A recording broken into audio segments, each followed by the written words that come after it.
Hello, this is Sheshachalam from AstroGuide Mysore, and today we are discussing two planet combinations. That is, when two planets are together in the first, fourth, seventh, and tenth. We are discussing today with regard to Mercury and Jupiter. I have been doing this double planet conjunctions from Sun and onwards. That is, Sun, Moon, Sun, Mars, and all these things we have done.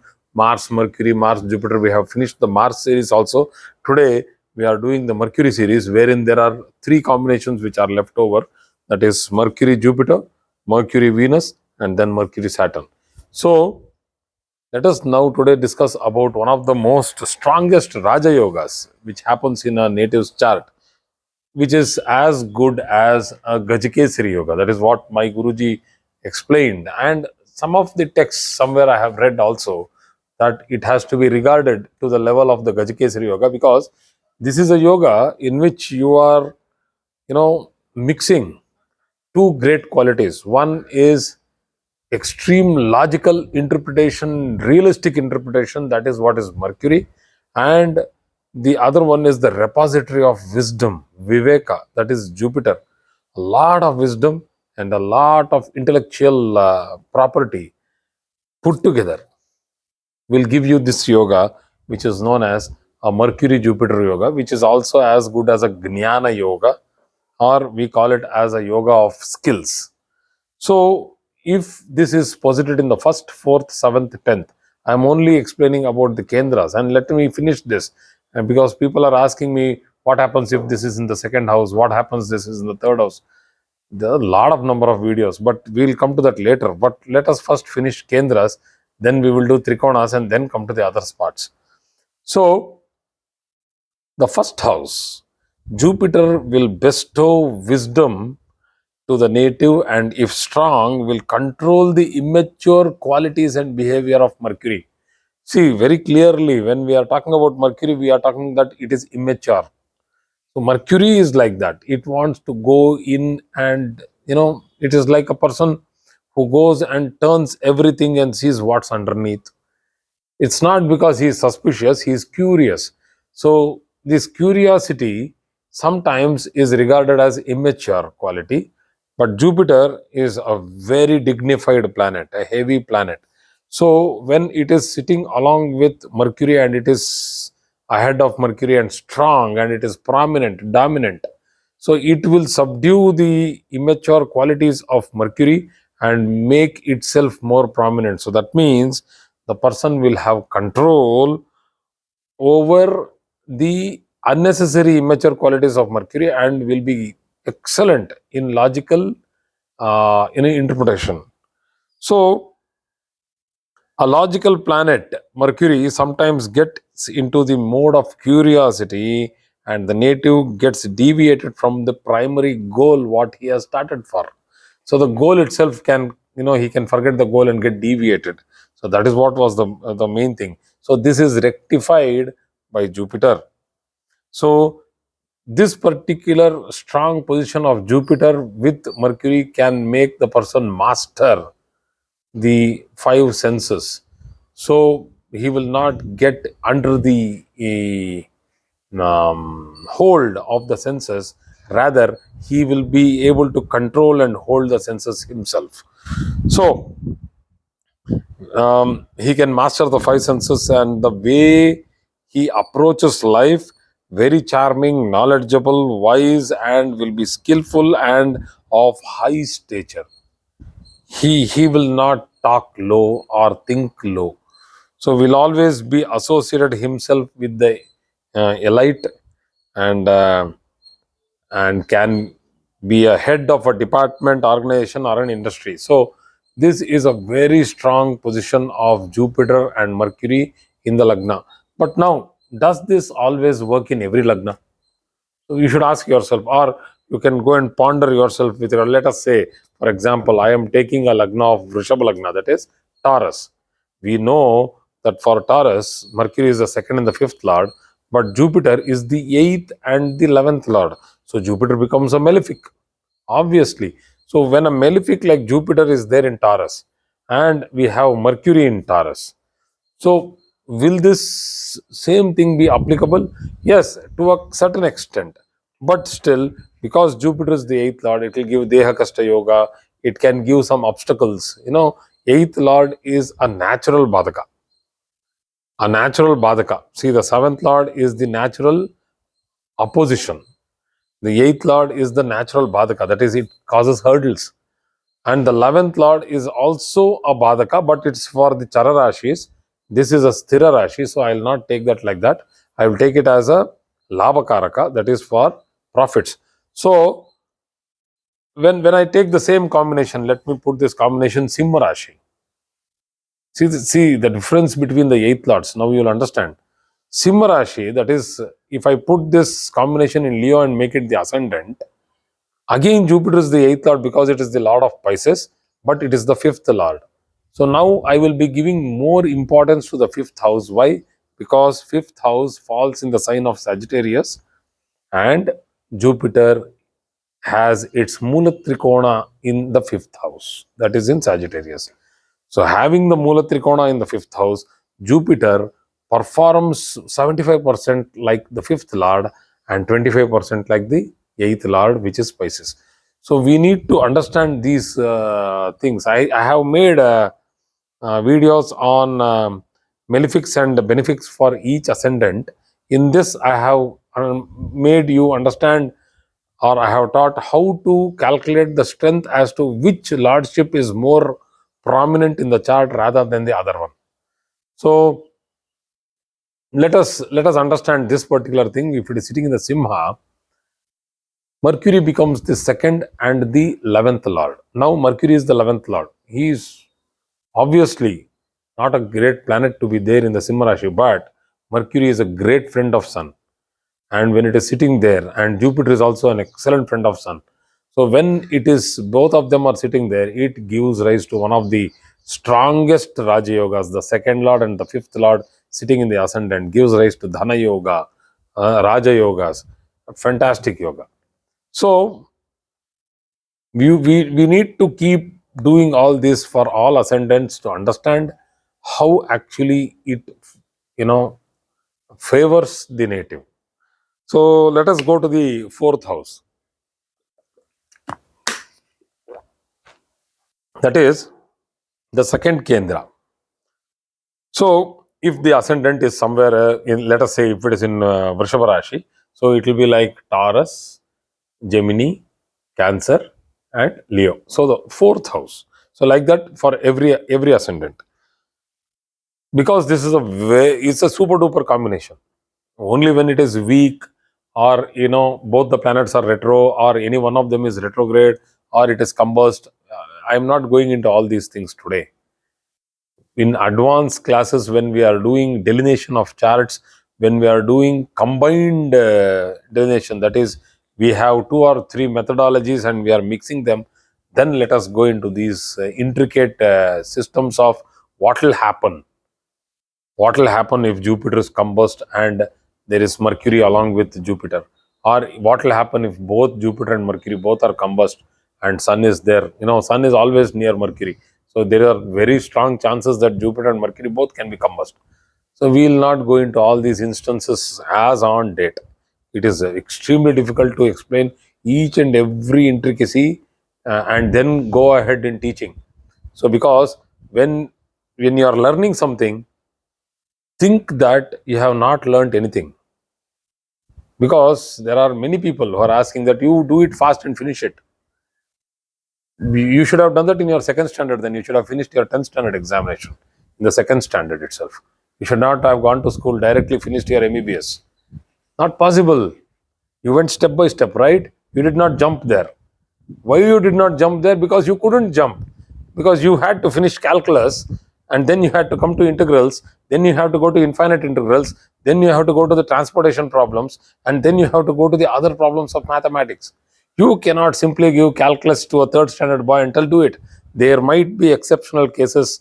I have seen great mathematicians who have done great things in their 5th or 6th standards, but generally speaking, I am here teaching, and so please take this as a simple classroom and learn. So, okay. So, the 4th house, this is one of the strongest Raja Yogas in the 4th house, And if the lordships of both the planets are favorable, it cannot be. It cannot be at the same time, because these fellows own the four kendras. That is, sorry, the four corners, not the four kendras. That is, if I take any ascendant, one or the other planet will become the malefic. Now, if I take Vrishchika Rashi, that is the Scorpio, and I make this as an ascendant. Mercury is the eighth lord. Now, how to make them both favorable? Very rarely, in one case, it happens. In only one case. That is, if the ascendant falls in either the Jupiter sign or the Mercury sign itself. And these fellows are not posited in the Kendra, they should be posited in the Trikona. So, if they are in the four corners, as per the South Indian chart, anyway, they come in the corners. So, if I take Pisces ascendant, Mercury is the fourth and the seventh lord, I will not take it as a major malefic. And what if I take it as a Gemini ascendant? Jupiter becomes the seventh and the tenth lord. Fantastic. I will not take it as a malefic. Why will anybody take seventh and the tenth lord as a malefic? But it becomes a badaka, because for every Dvisvabhava Rashi, the opposite sign becomes a badaka. That is a hurdle planet which derives hurdles, gives hurdles. So, if I take one of the signs of Mercury or Jupiter and make it into an ascendant, and then I put these two planets in the Triricona, that is in the fifth or the ninth, you get one of the strongest yogas for research, spirituality, and top level of knowledge. High jnana. Jnana means knowledge to the highest level. So that is why these two planets are associated with the Trikala Jnana Yoga. That is, a person who will have the knowledge and the memory and the experience and the wisdom of the past, present, and the future. One of the greatest combinations for one to become an astrologer, Jupiter and Mercury. Along with this, if he has the patience of Saturn and the flair of Moon and the charisma of Venus, what else does he want? He can rule the earth with his speech, his knowledge, and his predictions. So it's one of the combinations for an astrologer. So that's why I'm just a little giving it a more detailed study. So this is one of the strongest Raja Yogas in the fourth house, and if the lordships are favorable, then the native will be showered with luck, wealth, conveyances, luxury, family, friends, happiness, etc. So this is everything. This is one of the strongest placements in the fourth house. And if weak or malefically disposed, the native will be cribbing that he has not got it. He will either be deprived or will be dissatisfied for all the above factors which have been said. So either get it or crib, because they see, when it is in Kendra, one thing you should understand, these people cannot ignore the fact that they are not going to get it. This is an intricate point. When Jupiter and Mercury are in a Kendra and they are weakly posited, whether it is the 1, 7, or 1, 4, 7, 10, for all the Kendras, and if it is weak or it is tarnished because of the placement of a Rahu or a Saturn, or whether it is combust, I'm just giving you one point. They will not crib. They will go to the next level. They will get obsessed. They want it. And how much ever you tell them that you can't get it, they will not let it go. This will be implanted in the brain that any one goal which they had to achieve, they will be continuously going behind it. You might call it sheer commitment, but commitment is something that you have got something and you are maintaining it. Here, you are not going to get it. After a particular time, It is like, some for example, some examinations have age bar. I'm just giving you an example. Some examinations, like for IAS, Indian Administrative Service, it's having an age bar, and after a particular age, you'll not get it, whatever you do, because the Indian law is that within some 32 years or 34 years or 35 years, depending on the leniences of the government provision, because of you having a particular religion, caste, sect, minority, handicap, all these things have different age limits. So with all this, it goes into the brain that I had to do it, I want to do it. If I don't do it, don't do any. I'll not do anything else at all.